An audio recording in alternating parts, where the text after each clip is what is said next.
And welcome to Bags and Boards. Coming up on tonight's show, we run our own TV station with the networks from Gil, Hova, and formal Ferret Games. Plus news, new releases, games on Kickstarter, and more. What have we been playing? What games have we picked up lately? Find out tonight on Bags and Boards.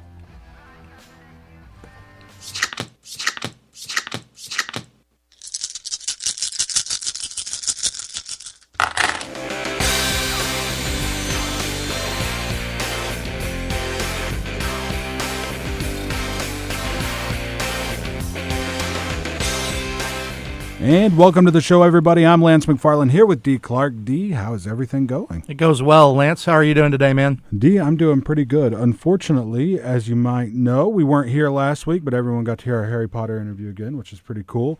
It was a busy weekend a couple of weekends ago, so we weren't able to get the games in and just, things just didn't quite work out. Yeah, life happened. Schedules didn't mesh. Unfortunately, it happens, but what are you going to do?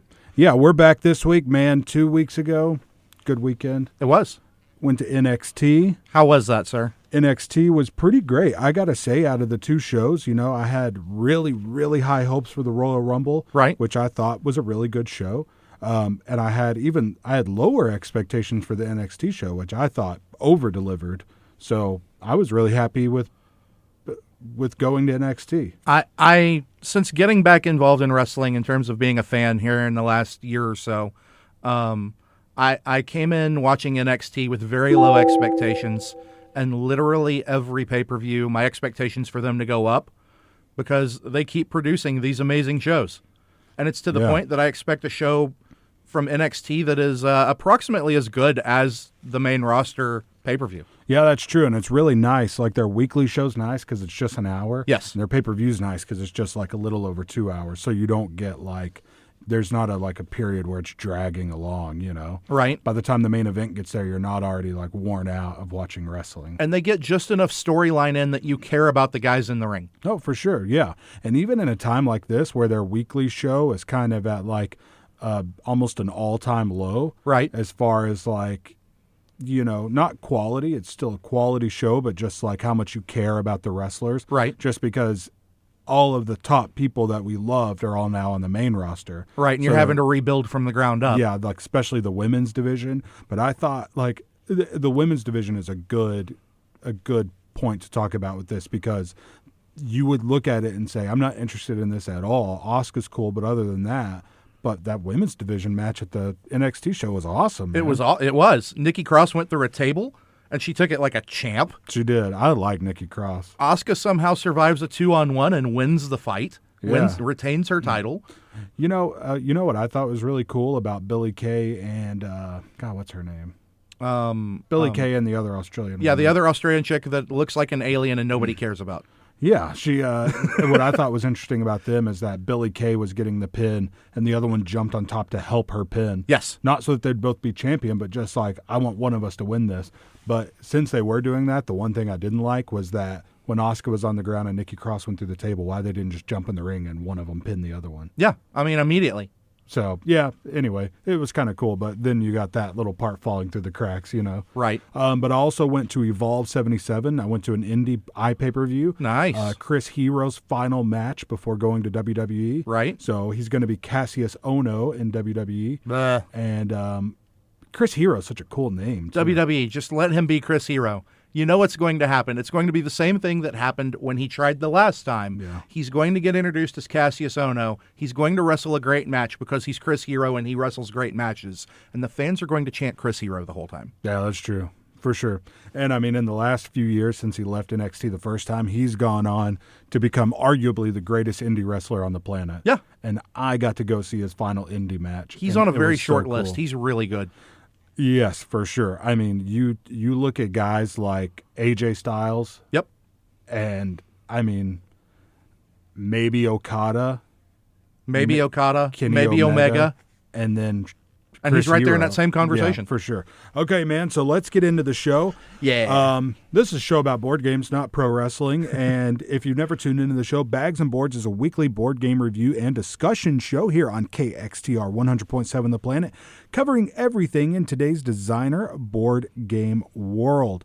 If you're listening on 100.7 here in town, welcome to the show. If you're listening on soundcloud.com/bagsandboards, welcome. Or online by clicking listen live at kxtr.com. We're on Twitter at bagsandboardstx, at facebook.com/bagsandboards, and at bagsandboardstx@gmail.com. Like I said, you can find all of this info and more at soundcloud.com/bagsandboards, plus all of our past reviews and interviews. And the current episode you're hearing right now goes up every Thursday morning at soundcloud.com/bagsandboards. We've also got an RSS feed there if you want to add us to your podcast catcher and have our shows fed to you directly. So we're going to get back to the news right after this break, and we'll be right back. You hear that? That's the sound of healthy, safe water from the tap. And that safe water is available nearly everywhere in America, thanks in large part to the Safe Drinking Water Act, which turns 40 this year. Happy birthday, Safe Drinking Water Act. Together, let's keep our water safe for the next 40 years and beyond. To learn about how to protect your water, visit drinktap.org. This message brought to you by the American Waterworks Association and United Water. The Blue-Eyed Buffalo would like to welcome back TSU students to Stephenville with memory foam pillows and bamboo sheet sets to ensure a full night's rest for the busy student. The Blue-Eyed Buffalo at 150 College Street and the Blue-Eyed Buffalo 2 at 970 Lincolnville Highway have been furnishing dorms, homes, and apartments for years. More information can be found by searching Blue-Eyed Buffalo on Facebook. The Blue-Eyed Buffalo, furniture, Texas style. In my car, because I'm driving a lot. It's okay to roll your windows down and turn your radio all the way up. In my car. Only if you have it tuned to the planet. Come on, y'all. Otherwise, it's not okay. Got it? Definitely in the car. All right, everybody, welcome back to the show. I'm Lance McFarland, and if you're just joining us, Bags and Boards is brought to you by Game and Movie Traders. You can buy, sell, and trade both new and used video games for any console, DVDs and Blu-rays, and comic books. They also feature a selection of board and card games, including Magic the Gathering, Pokemon, Yu-Gi-Oh!, and more.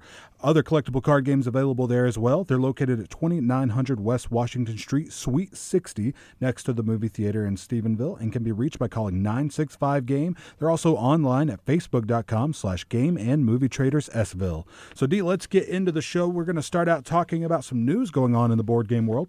A few different things happening in the last couple of weeks since we've been on the air. Sure. So the first thing, Days of Wonder have announced an expansion for Quadropolis called Public Services that adds 24 new building tiles and 4 new helpers. As we talked about with Days of Wonder before, they produce just super high quality games. Right. 5 Tribes was the last game of theirs that I got, but Quadropolis looks really cool. They put out just really good family weight games. So if you're a fan of Quadropolis, Public Services, the expansion coming out this year. AEG has announced all of the products coming out for their Smash Up line this year. So the first one is What Were We Thinking? This expansion features Explorers, Grannies, Rockstars, and Teddy Bears. Starting to stretch. Yep. So this next thing is called the Retailer All Stars Event Kit. So if you participate in this event, like almost like organized play at your local shop, if they're doing this, you get the All Stars faction. Smash Up Big in Japan coming out later this year, and also Smash Up Sheep Deck in Q4 by completing a survey at alderac.com/smashup. And also later this year, Smash Up Digital coming out on Steam. I'm actually kind of excited for the digital version just because I have Steam and it's easy access. Actually, I think that's already out. Okay. But as the year goes, they're going to be releasing more factions for it. I'll have to go check that out then. I did this survey. It took me about 5 minutes. Okay. And you get a free faction. Nothing at the wrong end with of the that. year. So sometime at the end of the year, a sheep faction is going to show up in the mail, and I'll go, man, I'm glad I did that survey. Cool. So check that out. That's alderac.com/smashup. So PAX, the Penny Arcade Expo, has announced their first convention focusing on tabletop gaming only, called PAX Unplugged. That takes place in Philadelphia on November 17th through the 19th, with tickets going on sale in the spring. Are we going? So, that'd be fun, right? Yeah. I've never been to a PAX. Have you? I went to a PAX South the first year In San Antonio? in San Antonio, and it was a madhouse. I had a great time. I saw a lot of celebrities, a lot of public figures. The cosplay was amazing, but it was a zoo. Really? Yeah. Yeah. So PAX South was actually the weekend I was in San Antonio. You just couldn't go to PAX. Yeah, I was doing wrestling things, but it was happening at the same time. Right. So it was probably I bet the WWE and PAX didn't know that each other were Oh, there's no playing way. that town. There's no way they could have known. Because there's got to be a bit of crossover between video game, board game, comic book fans, and Oh, absolutely. There's wrestling got to be. fans, right? Yeah. I mean, sitting right here in this room. I was going to say, I do all of these things. Yeah, me too.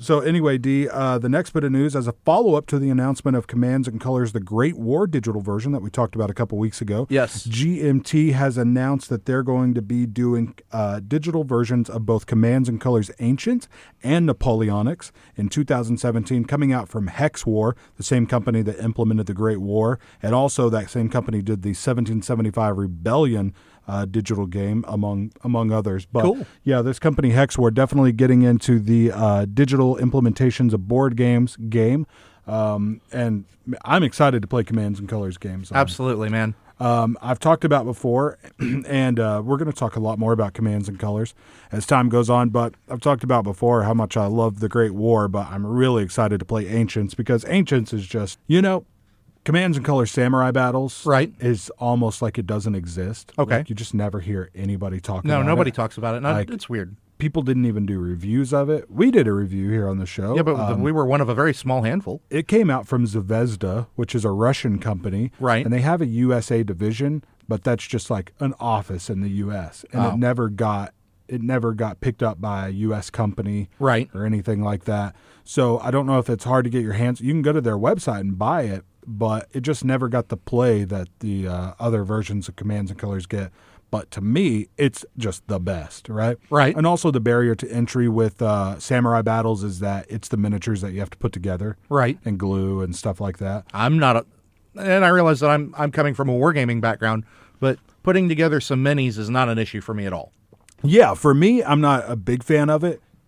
What happened with me was that I went over to Larrett's house and I just thought, okay, we're going to put some miniatures together. It'll be fun to hang out and put miniatures together. Sure. And then we did about a quarter of them. And when I came back the next day, he had finished them all because that's just how he works. That's how Lariat works. Yep. So he put together all of them. I've also got the expansion called Ninja Attack. Cool. And there's a bunch of the ways Zvezda does it. They release a lot of little packs too, which I don't have. But man, it's a fun game. It has this thing that none of the other Commands and Colors games have called Honor and Fortune. Okay. Great War has something similar, but it's where you can pay to use as long as you're giving an order to somebody who's in a line with other, like a continuous line with other units, you can pay to add dice. So you can in Commands and Colors, sometimes it's hard to get to roll very many dice. Right. And this one, I could roll 7 dice on a turn. So it can be really satisfying, but you can use that for other stuff so you don't end up rolling too many. Right. It's a great game.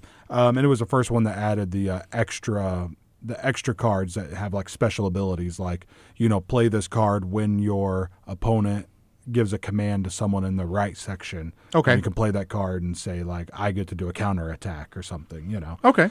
So anyway, digital versions of Napoleonics and Ancients coming out this year. The next game in the Dice Tower Essentials line of games from Arcane Wonders is going to be an English language version of Viral, originally released by Mesa Board Games. Viral is an area control game for 2 to 5 players where you are competing to infect and control organs in the human body. So this is coming out in August, going to be debuted, I guess, at Gen Con. And the board of this is really cool. The board is just like a map of the human body, but it's an area control game. So right. The areas that you are controlling are the heart, the lungs, the spleen, the liver. That's pretty sweet, man. It is cool, right? Yeah. The board is really cool looking. So check this out. It's called Viral. And these, I've got to say, the whole point of the Dice Tower Essentials line was that Tom Vassell is saying these are essential games for anyone's collection. Right. The one I didn't really know about was Speechless. Okay. Which we reviewed here on the show, and it was favorable. I like Speechless, but it just didn't seem like an essential game. Fair. Onitama seems like an essential game. Yes. Sheriff of Nottingham, if that's your style, essential game. Speechless was, I'm glad they've gotten, back to, what seemed like they could be essential games like with Royals and stuff like that. But This one looks really awesome. I mean, it's like he's trying to release a game from all these different categories, like party game, abstract. Right.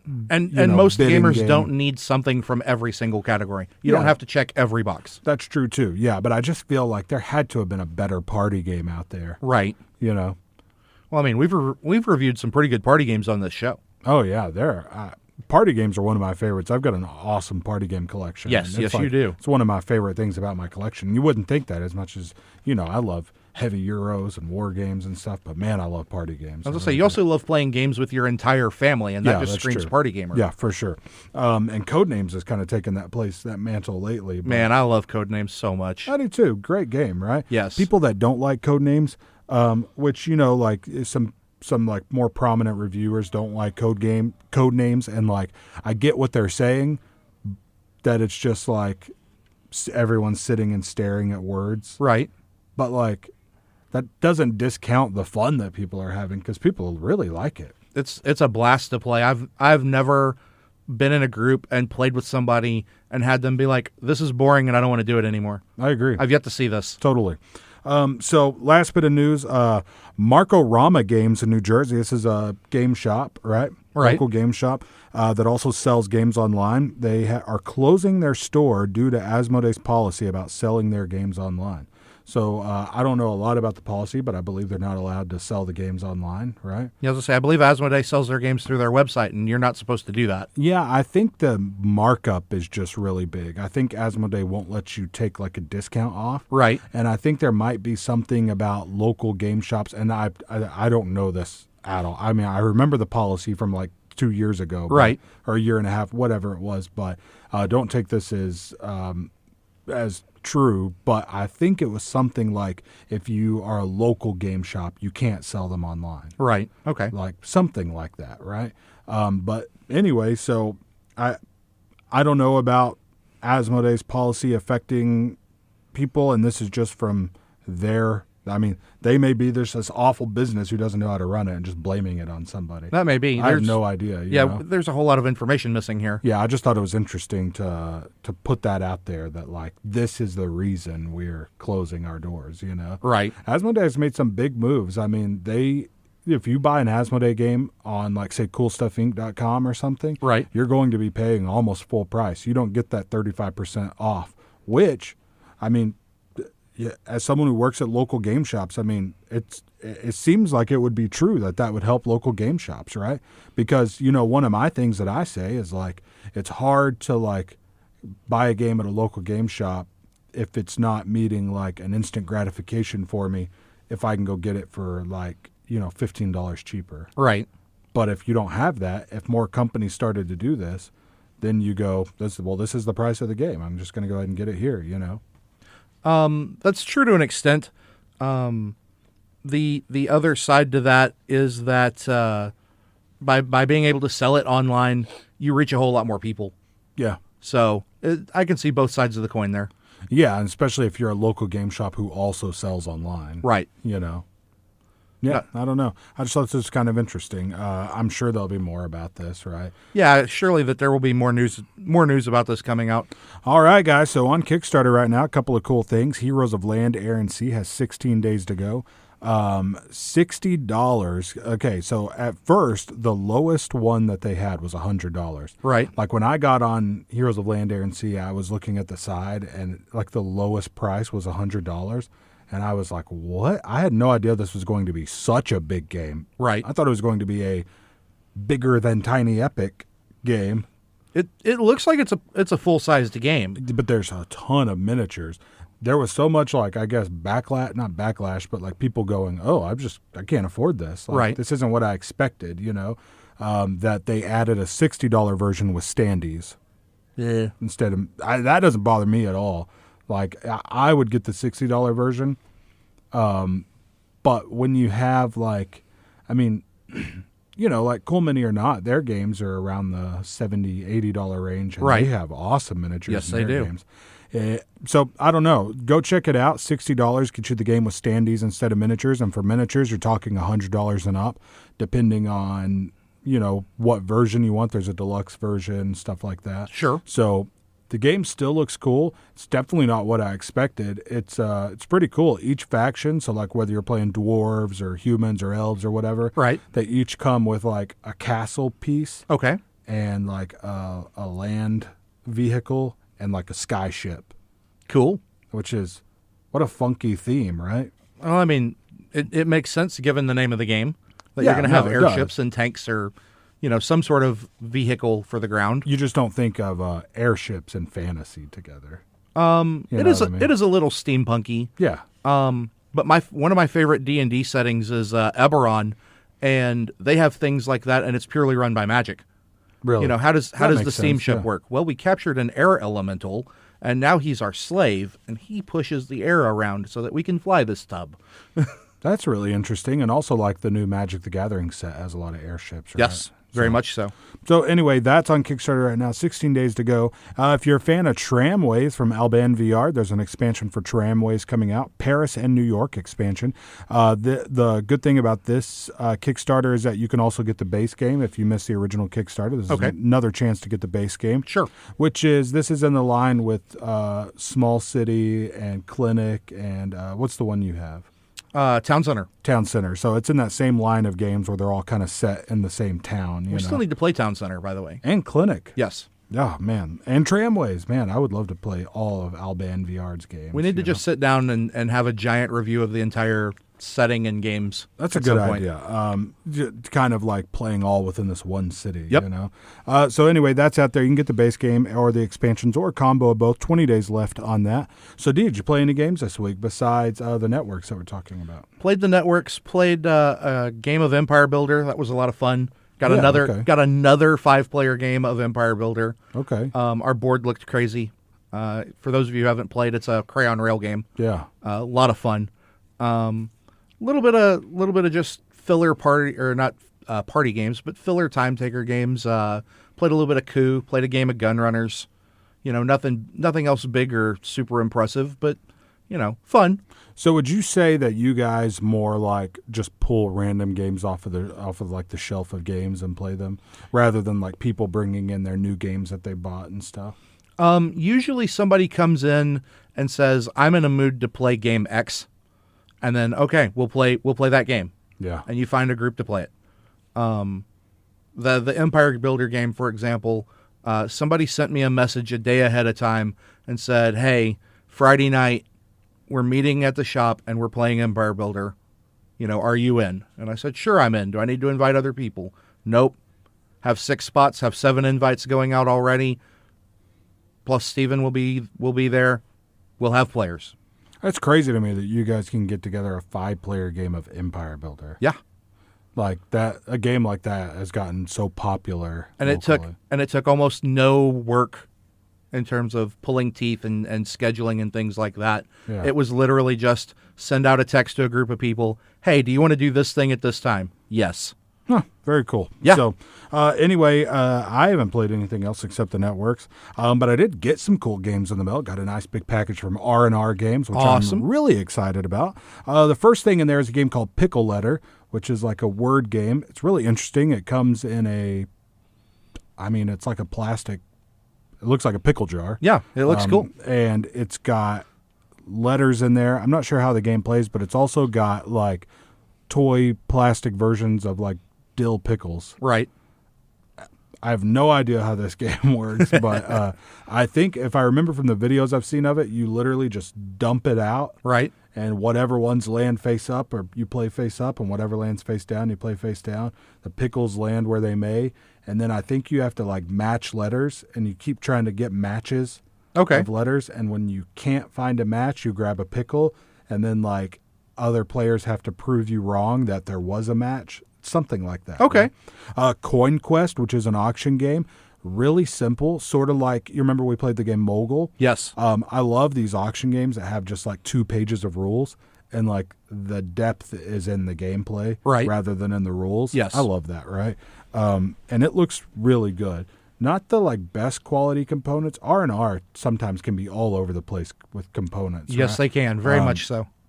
But it looks like a really fun game, and it's gotten solid reviews as well. But the 2 I'm most excited about are the 2 new Euro games from R&R Games, Toria and Ulm. Okay. Are both coming out, or both out from R&R Games. They look good. I brought Toria up and showed you the other day. Yes, you did. It's got It some looks cool cool. pieces, right? It's got these little 4-sided tower pieces that go on the 4 corners of the board.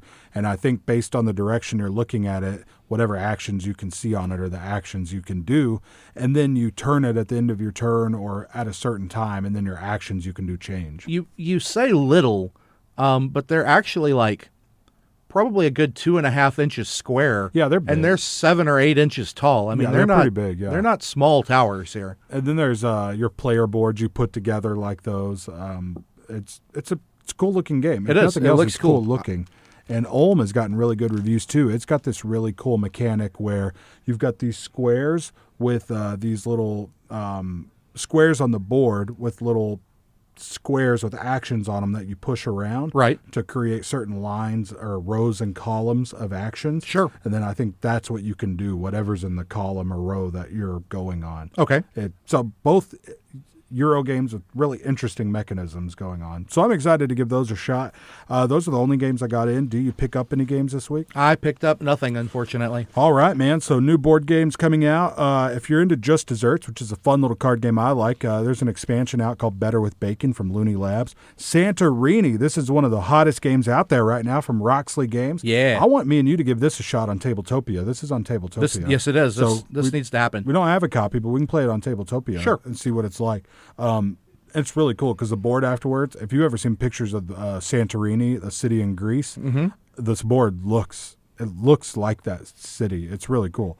As Indonesia, the reprint from Indonesia from Splatterspellen is out. It's $95, pretty steep price. But this was a game that like no one's ever going to be able to get a copy of this for less than $250. Yeah, I was gonna say it's cheap comparatively. 100%.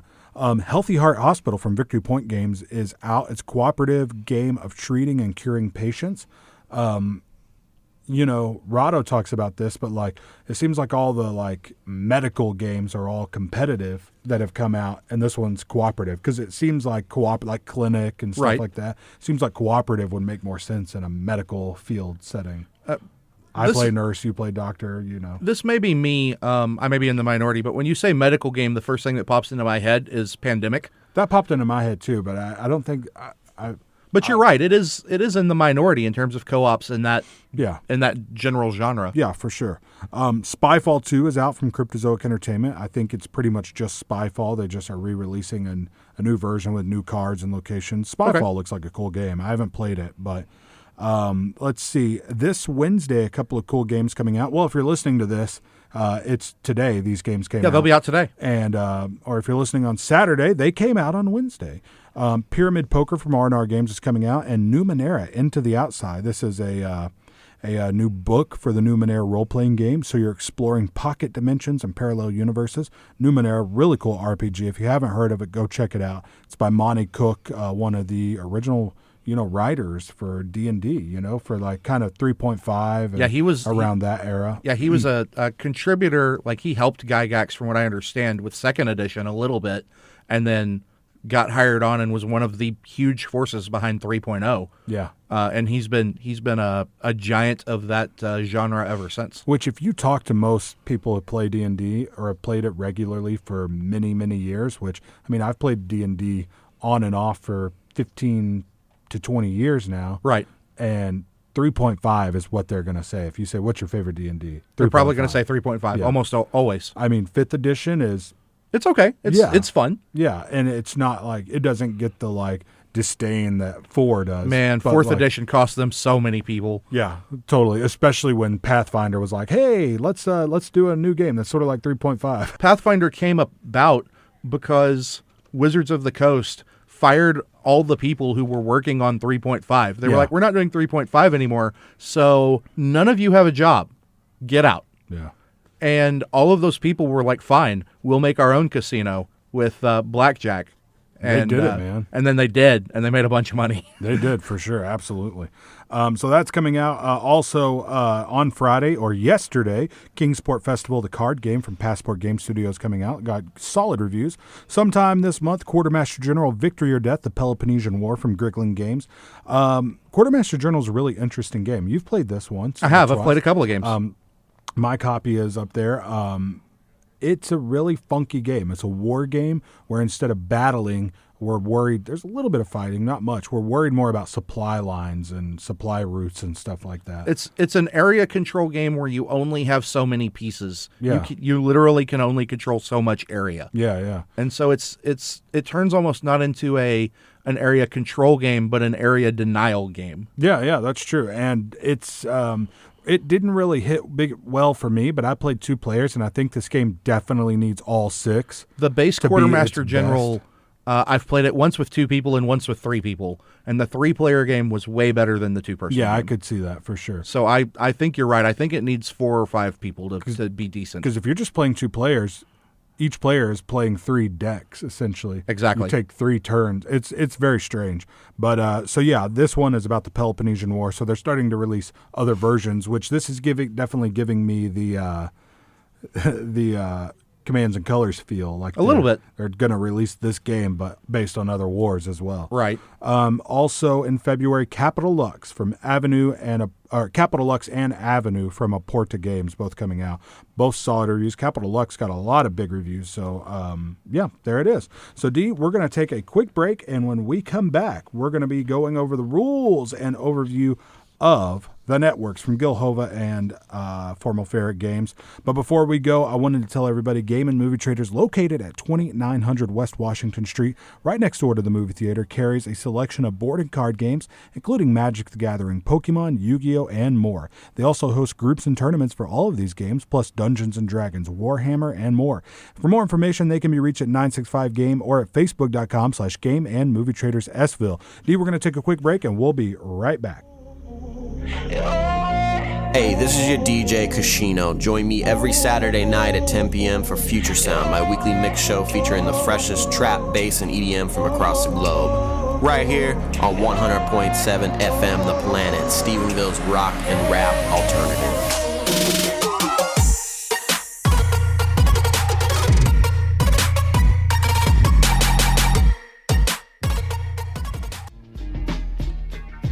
KXTR 100.7 The Planet is proud to announce the opening of Texan Tattoo at 1280 West Washington Street, directly across from the Tarleton campus. Texan Tattoo offers Tarleton students and Stephenville residents a variety of services to meet their tattoo or body piercing needs. Artists' work can be found online at facebook.com/Texan Tattoo. Walk-ins are welcome and appointments can be made by calling 254-968-0050. Forget caffeine. What you need is to turn your volume up. Let's go. Way up. Crank it up. Get your adrenaline rush on 100.7 It makes me happy. KXTR, The Planet. All right, y'all. All day, every day. You ready?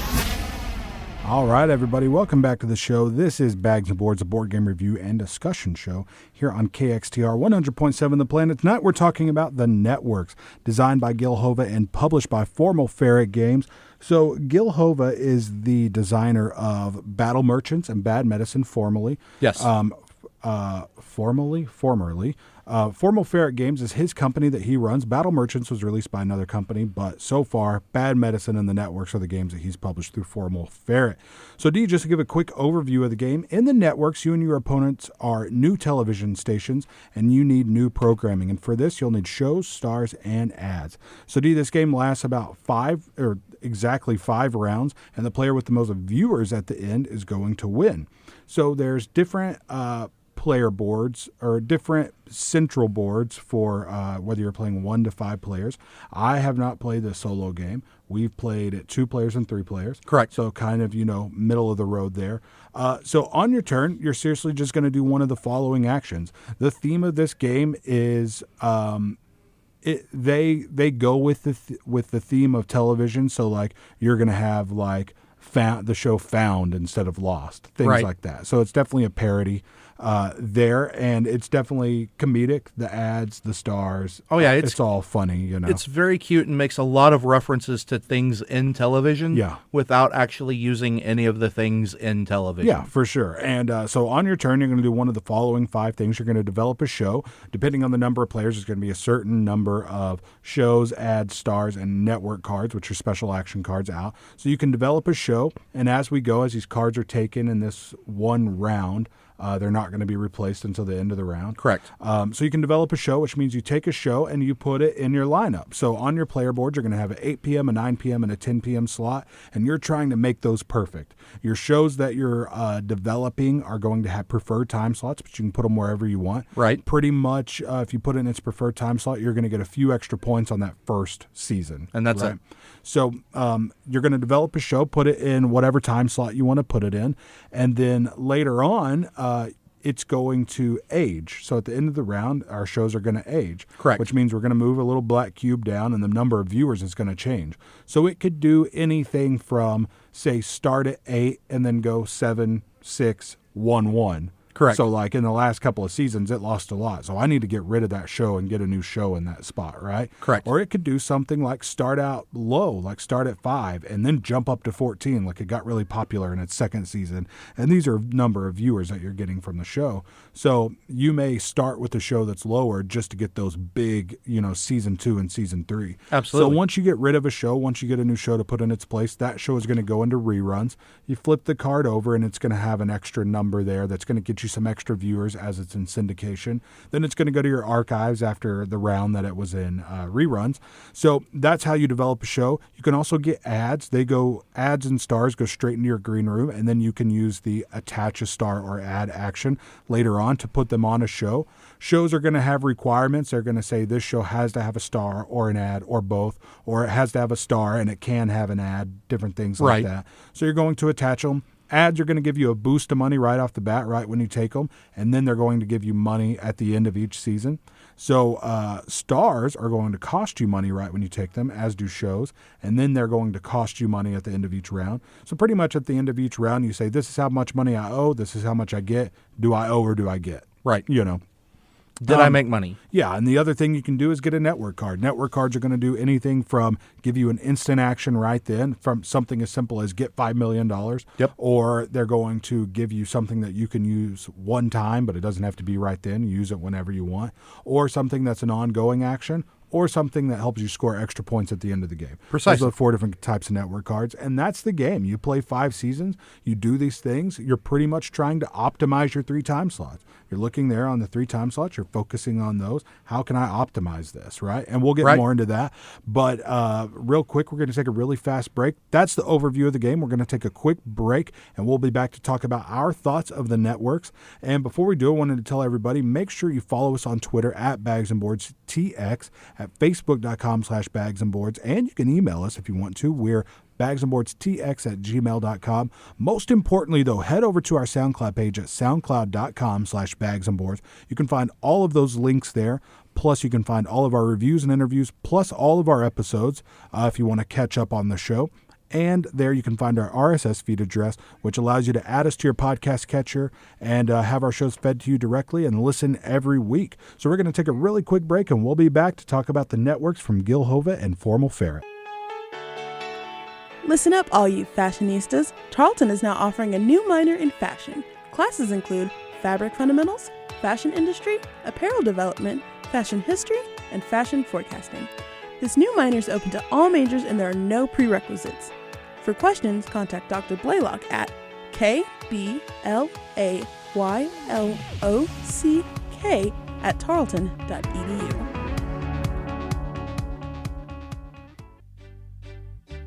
KXTR 100.7 is brought to you by Philip Vasquez at tsulawyer.com. Philip offers TSU students and Stephenville residents law services for DUIs, drug offenses, and other legal matters. Philip can be reached at 254-796-2270, but all information can be found at tsulawyer.com. Philip, tsulawyer.com is dedicated to supporting Tarleton Student Radio. Rock on with 100.7 KXTR The Planet, live from Tarleton State University. All right, everybody, welcome back to the show. Wanted to let everybody know that Circle A Skate Shop is located right inside of Game and Movie Traders in Stephenville, next door to the movie theater. They offer skateboards and longboards and carry accessories, including trucks, wheels, skate videos, and more. Information at 965-GAME or by searching Circle A Skate Shop Stephenville on Facebook. So, Dee, let's get into our review of the networks from Hova, formal Ferret Games. So, Dee, first off, I think the big thing, right, is theme, right? Sure. We talked a lot about theme last week with Harry Potter. Absolutely. So the theme in this game, to me, is really funny. I mean, that's one of the best things about the game to me is that it's funny. I mean, there were genuine laugh-out-loud cards. I think cute is a really good word to describe it. Yeah.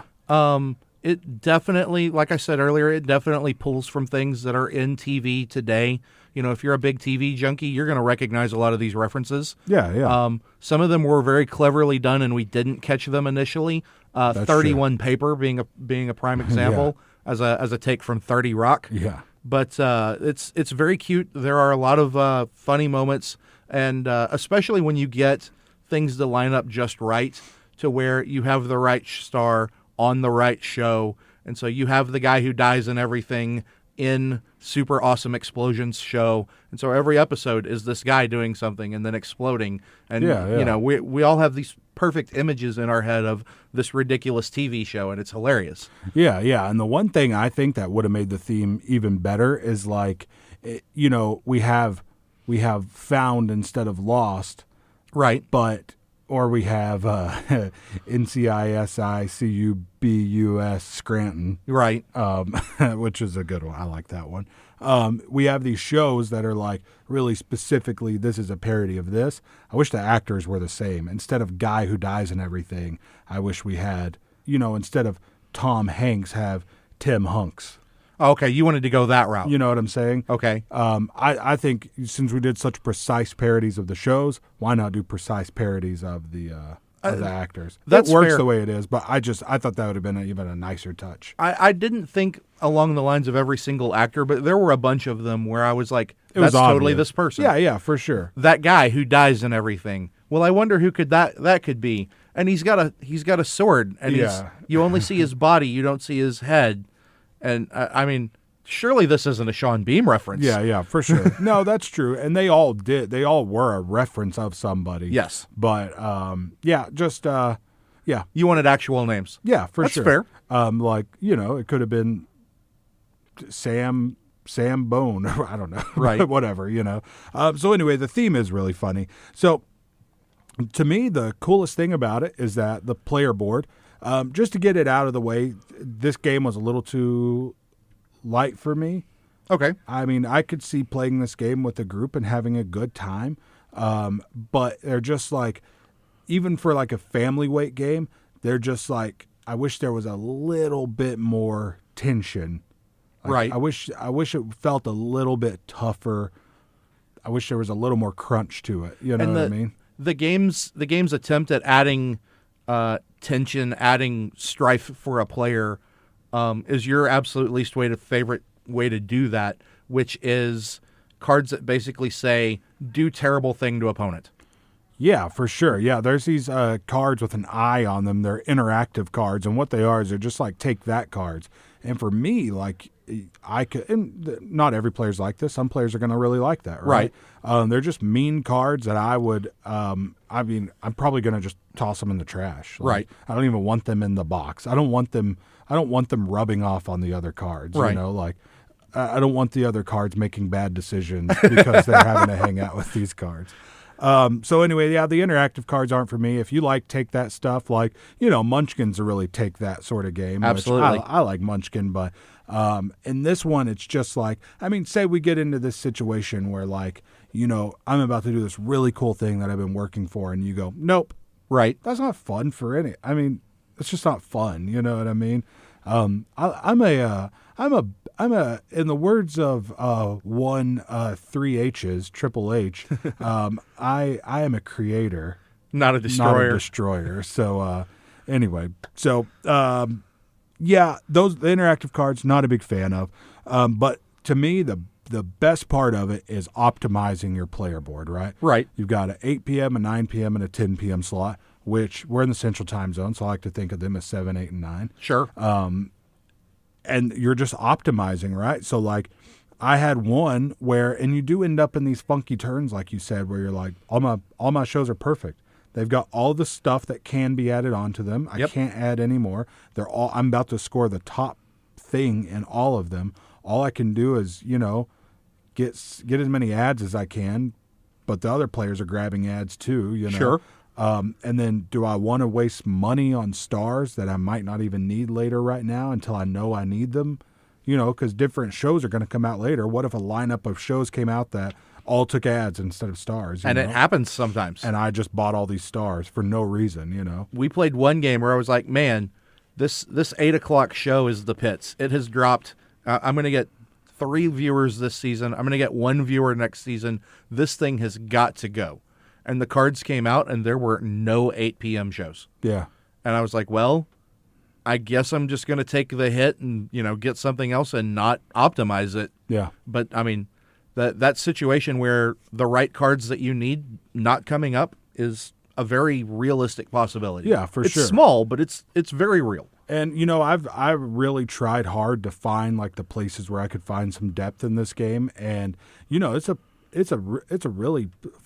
fun game. I just felt like, and it doesn't take very long. It's a good 45-minute to an hour game, and like I think it's a perfectly awesome game to sit down with your family and play, or if you have some friends and you don't want to play something too meaty, you just want to have a good time and play a nice simple game. This is an awesome one to play because it's definitely got Euro mechanisms. And it's a cool theme. It's a cool theme where they went the funny route, and it's actually really funny. It is legitimately funny, and I can see it as a good entry for that style of game, for a Euro almost. I don't want to say worker placement because it's not really. That's not an element. It's more, but of it's a multiplayer solitaire type game, which is very much a Euro stereotype, if not fact. So for somebody who's getting into gaming and you say, well, would you like to play a Euro game? And they say, well, what is a Euro game?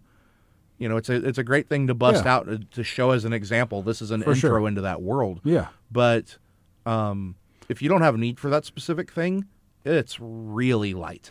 Yeah, that's true. And you can play Catan or you can play Carcassonne, but like this has got a cool theme. It does. You know what I mean? So there is that, right? But seriously, the optimization there is like the one place where I started in our last game to find like, okay, like I thought I had this at the top place it could be. I got rid of a show that was at its height of viewers because the season 4 and 5 cards had come out. And like, if I switch this show out with this one, I'm going to score 2 more viewers. Right. You know what I mean? Yeah, you're down to that level of micromanagement. Yeah, which got kind of cool, right? Yeah. I was able to score a couple more viewers by just playing out this whole turn, but I played out an entire round to score 2 extra viewers. Right. I will say that, like I said, the game is a good length, and it doesn't do the thing that I don't like in some Euro games where you feel like right when you're getting ramped up, it's over. Right.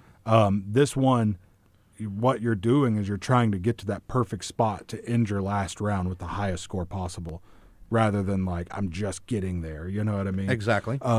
Because you can get there at the end. You know what I mean? And if you are good, let me word this correctly. If you play your first turn or 2 well, you hit that peak a couple of times in the progress of your game. Yeah. Where you're like, man, I'm going to score 54 points this turn. This is astronomical. And the game is set up. You could, in theory, score 300 points according to the pieces in the game. They've got that token for you hit 300. Yeah. Neither of us did that. Yeah. I think we got over 2 that last time through, though. Yeah, we did for sure. Yeah. Yeah. So you could score a lot of points. Uh-huh. But I'm sorry, rambling a little bit. But it's absolutely a thing of hit that peak optimization, and then you have to realize that you're there and you're about to fall off the cliff and fix it immediately. Yeah, that's true. Yeah, absolutely. And that's your player board. Those 3 slots are where you're really gonna like crunch down on this game and try and like get some depth out of it. They've got this thing called drop in budget where you have to make this decision like, am I just doing actions now just to do actions? And if I drop in budget quicker than anyone else, not only am I going to go first next turn, but I'm going to get more money and or extra viewers as this bonus out of it, And we played the 2-player game. There's like a robot player, which every time we pass this certain symbol on the turn order track, we have to flip over a network card, which has symbols at the bottom, which mean we burn cards. So that added a little bit of depth in the 2-player game. It's kind of interesting. It did. It was pretty just cool. like having a third player sitting there, but still. But they were pulling things arbitrarily, and there were a couple of times for me, and I think for you as well, where you're like, all right, I'm going to do this, and next turn I'm going to get, well, I don't know what I'm going to do because we just had to burn that card. Crap. No, seriously, there was one turn where I had like 3 plans, and it took all 3 of my plans. Right. So, like, never make plans with the leftmost card of anything when you're playing a 2-player game. So, anyway, genre bonuses added depth. Yes, you can play with genre bonuses where once you hit 3 or 5 of a certain genre, in your lineup, your reruns, and your archives all together. And there's like sci-fi, sports, reality, action, all different kinds of genres. Right. Once you hit 3 and 5, you get an extra bonus, which is pretty cool. And that bonus can really help you out when you need it too, So that added a little bit of depth there. Like I said, network cards are pretty cool. I like the network cards a lot. That is where the variation in the depth for the game at least attempts to come from. Yeah. Because depending on what network cards come out, you can either concentrate on your shows and trying to get all of that right, which is a big component of the game. Yeah. That's where you score most of your points. But the network cards are, they are the icing. They are the cream.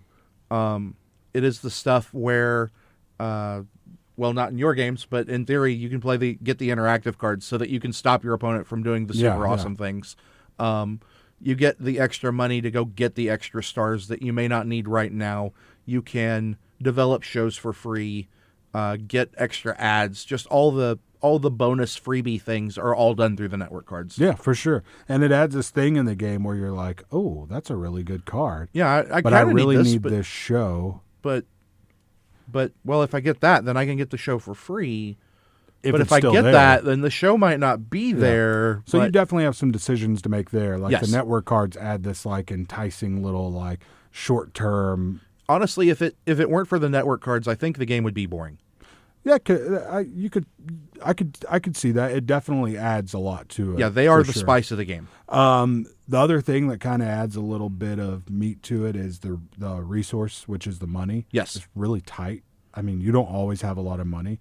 If you go that route and you end up getting a lot of money, means you left something else behind potentially, but you don't always have a lot of money. And if you go negative, you lose points on the board. You lose viewers. Yeah, that's true. Which is incredibly painful to have to do. Did that? I don't think that ever happened to us, did it? Game 1, I made Janie lose like a half a dozen viewers at the end of the game because you both had to pay my expenses for me. Yeah. So you lose viewers. So. Yeah, and so she ended up losing a bunch of viewers. Yeah, and then at the end of the game, you're going to score viewers again, which your shows are going to age. So it's really cool to optimize your board to where on the last round, you're at the like second best total viewers on all your things, or at like, where it's not going to drop to 1, and then you score that, age your shows, and then score again the best on all of them. And I got lucky enough. I say lucky because I wasn't really planning on doing it. I just happened to set them up the right way the last time that we played to where they scored pretty good on the last round, and then when we did end of game, they all aged, and we scored them again. And like, I think all 3 of my shows fell for end game into the prime. This is going to score as many as it'll possibly get right now, and it was right at the end of the game. Yeah, for sure, and that can be pretty cool. So you're almost like setting yourself up for like the end of each round, but really trying to set yourself up for the end of the game. Yep, that final round and in-game scoring.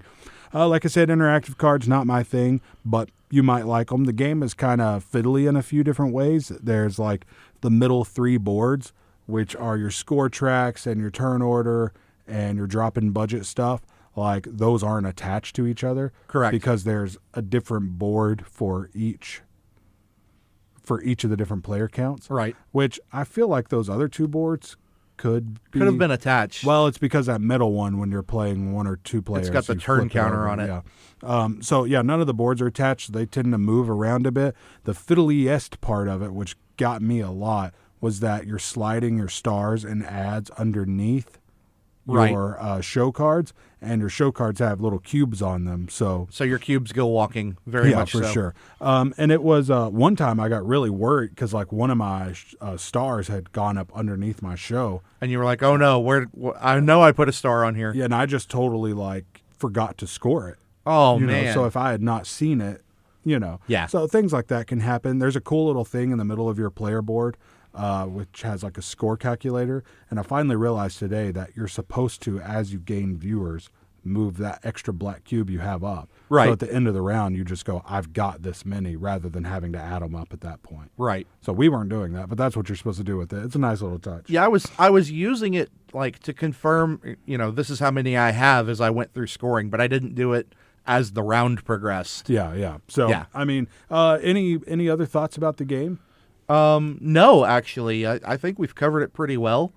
I don't really have any complaints or compliments about quality of game or anything like that. It was decently made, but it wasn't extravagant or over the top. The TV stations, and I feel like they had to do a little bit of research for this because I went looking myself. The TV stations that you run are all TV stations that are mentioned in famous movies. Oh, really? Yeah. All of them? That's awesome. Well, I say all of them. I looked at 3, and 3 of them matched, and I just assumed the other 3 did. That's cool, yeah. But yeah, for them to go and find things. Yeah, Gil Hova went like really far to like get the theme of it right. Yeah, the amount of research done for the theme was honestly pretty impressive. Yeah, Gil's a really cool guy. Not only have I interviewed him before, but I also played a board game with him at a convention one time. That's awesome. And he's just a really nice guy. I email back and forth with him sometimes.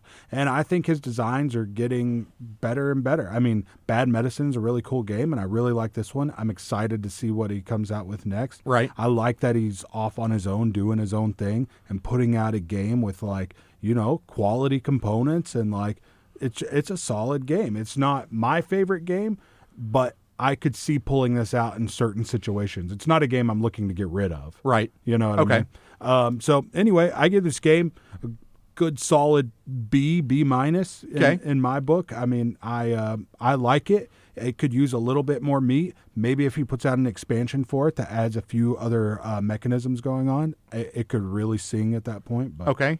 I'm gonna vary from you there for a little bit. So you gave it a B minus, B, somewhere in that neighborhood. Yeah. I'm gonna go C minus. Okay. This game was very safe for a Euro game. Like, one of the big things to me for a Euro game is where should I be working and trying to figure out what the next move is. Yeah. At no point was I like, all right, this is not the best play. Yeah. There was very few. In fact, there were really no points where I was like, no, I don't know what I should be doing here. I'm going to have to gamble and try this route. Yeah, it can be kind of obvious sometimes. It was really obvious. It was really straightforward.